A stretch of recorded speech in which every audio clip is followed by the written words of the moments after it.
Welcome to my channel. Try to hear the latest story. She said, when he messages me calling me his queen, it's purely platonic banter. I closed my laptop without a word that night. 2 days later, she invited him over to the house so we could all talk it through like adults. Every trace of me had vanished. My sticky note on the fridge read, "The crown fits someone else now."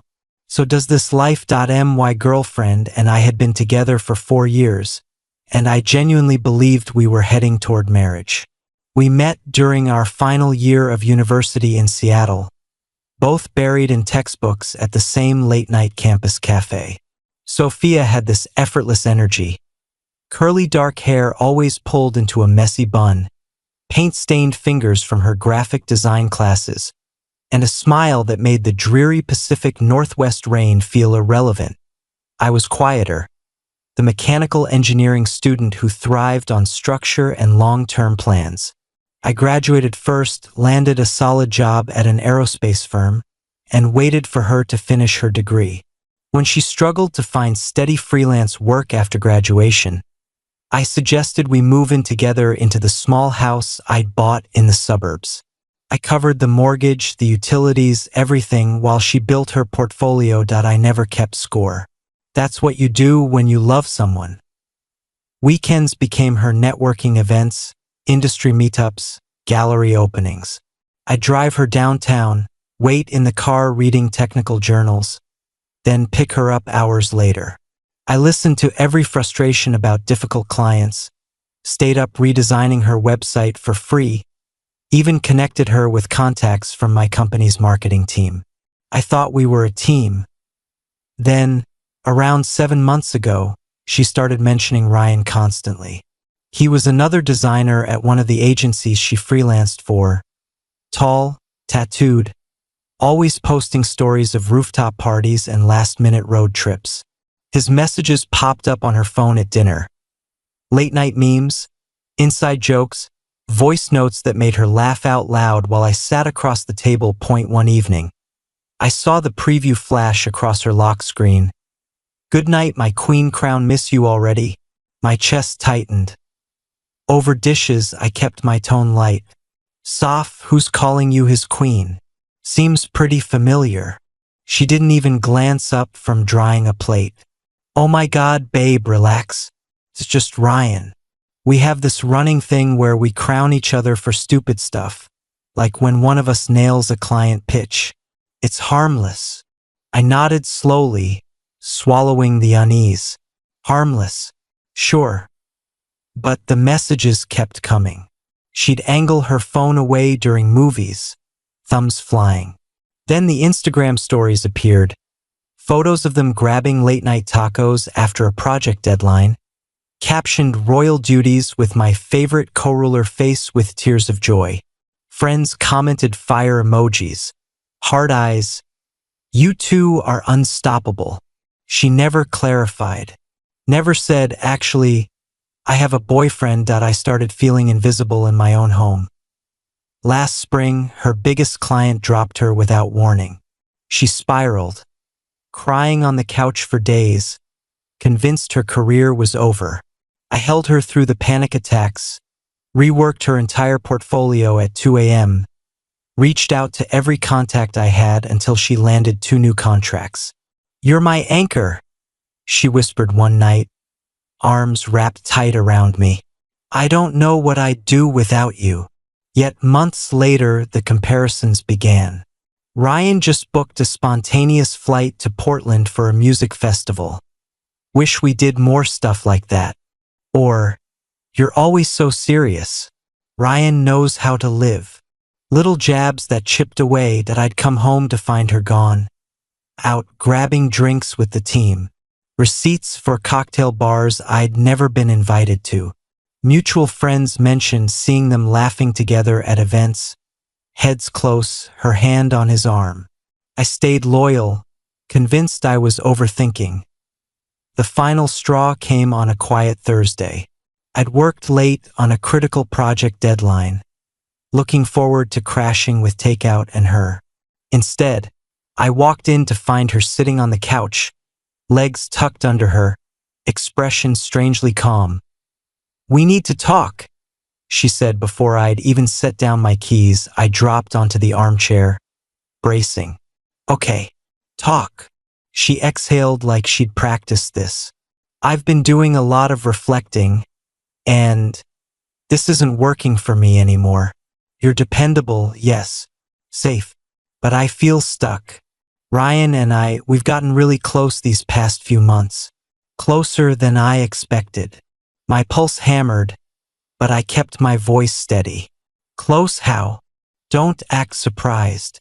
You've seen the messages. The Queen thing stopped being a joke a while ago. We've been spending time together romantically. He makes me feel inspired, creative, alive in a way I haven't felt in years." I stared at her, searching for remorse. Found none. "So you're ending us for him?" She lifted her chin.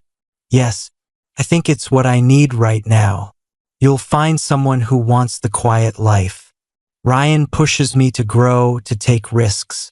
We're planning a design retreat in Joshua Tree next month. Something you'd never be up for." I almost laughed at the irony. "I bought this house for us. I supported you when no one else would. Paid every bill while you found your footing. And this is what I get." She rolled her eyes. "Please don't turn this into a transaction. Love isn't about keeping receipts. Ryan doesn't make me feel guilty for wanting more. More. As if everything I'd given wasn't enough." "What happens now?" I asked quietly. "I figured you could crash in the guest room for a bit while you figure out your next move. Ryan's coming over this weekend. We thought it'd be mature if the three of us talked. Cleared the air. Keep things civil." Civil. She wanted to bring her affair partner into our home while I slept down the hall. I nodded once. "Got it." She looked momentarily thrown by my calm. "Okay, good. I'm staying at a friend's tonight. We'll talk more tomorrow." The door clicked shut behind her. I sat in the dark living room for hours, the silence pressing in. Every memory replayed. Her tears when she lost that client. My arms around her promising we'd get through it. How quickly she'd rewritten history to make me the villain. By morning, clarity replaced the hurt. I wouldn't beg. Wouldn't give her the dramatic reaction she seemed to expect. That Saturday, while she was out, probably with him, I started packing.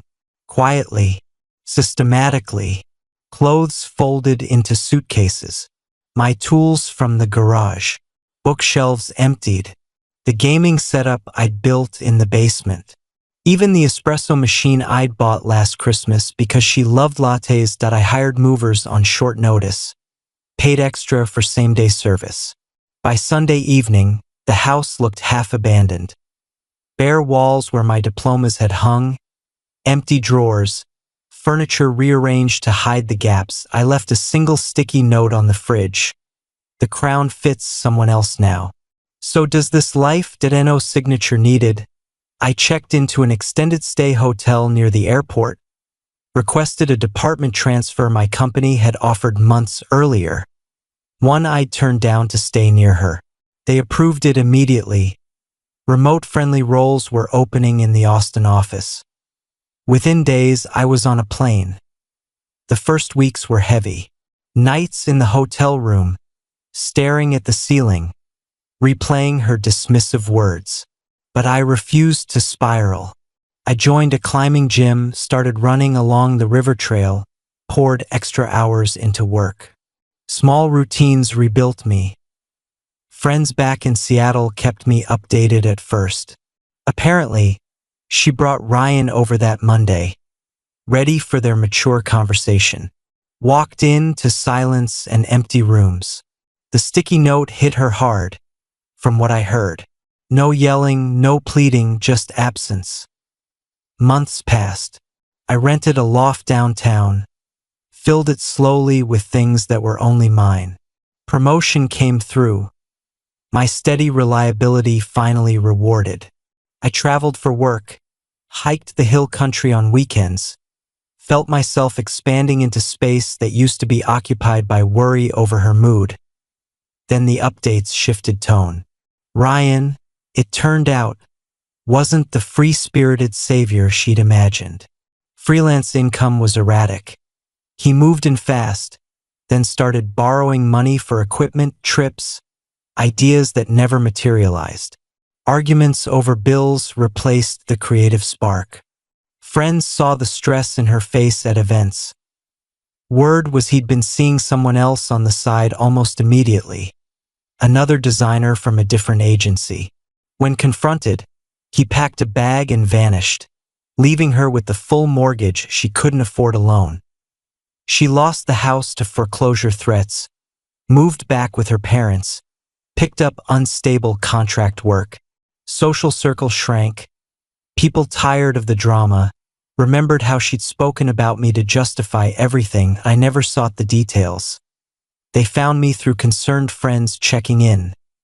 The messages started 6 months after I left. First from a new number, "It's sophomore. Can we talk? I miss you." Deleted. Then voicemails, voice thick with tears. "Ryan was a mistake. He took everything and left. You were always the one who showed up. Please call me back." I didn't. Texts escalated. "I see now how good you were to me. I took it for granted. Let me make it right." Still silence. She somehow got my new address, probably from a mutual acquaintance who later apologized profusely. One rainy Austin evening, the doorbell rang. I opened it to find her on the doorstep, soaked, eyes swollen. "Can I come in? Just to talk." I blocked the doorway. "Say what you need to from there." She hugged herself against the cold. "I lost everything. The house, my savings, my reputation. Ryan used me, lied, cheated. I'm starting therapy, trying to fix what I broke. But I know now you were my future. You were always enough. Please, can we try again? I'll move here. We'll start fresh." I studied her for a long moment. No anger, just distance. "You want the stability you mocked because your adventure collapsed." She flinched. "Yes, I was wrong. I'm sorry." "No," I said simply. Her face crumpled, then hardened. "No? After 4 years, you won't even hear me out? You just disappeared like a coward. Like you disappeared into someone else while I paid the bills?" My tone stayed even. "That was different," she snapped. "I was confused. You're punishing me. Goodbye, Sophia." I closed the door. The harassment followed. Calls from her mother lecturing me about forgiveness. Emails from her sister claiming I'd abandoned her in her darkest hour. I blocked every number, ignored every message. Final chapter came almost a year later at a close friend's engagement party back in Seattle. I flew in with my new partner, Lena, brilliant aerospace engineer I'd met through work, kind eyes, zero games. We were happy, quiet, and solid. Sophia was there, thinner, smile brittle. She waited until Lena stepped away, then approached. "You look good," she said, voice small. "Happy. I am. I've been in therapy, working on myself. Ryan destroyed me, but it forced me to grow. I know I hurt you terribly. I just wanted you to know I'm sorry. And if there's ever a chance, there isn't." I met her eyes calmly. "I hope you find peace. But my life moved forward without you in it." She nodded, tears spilling, then walked away. Lena returned, slipped her hand into mine. We left early, caught a late flight home. Sitting on the plane, city lights fading below, I felt nothing but gratitude. I'd protected my peace, rebuilt stronger, found someone who chose me every day without needing an escape. The queen had her kingdom for a moment. I built a better one without her.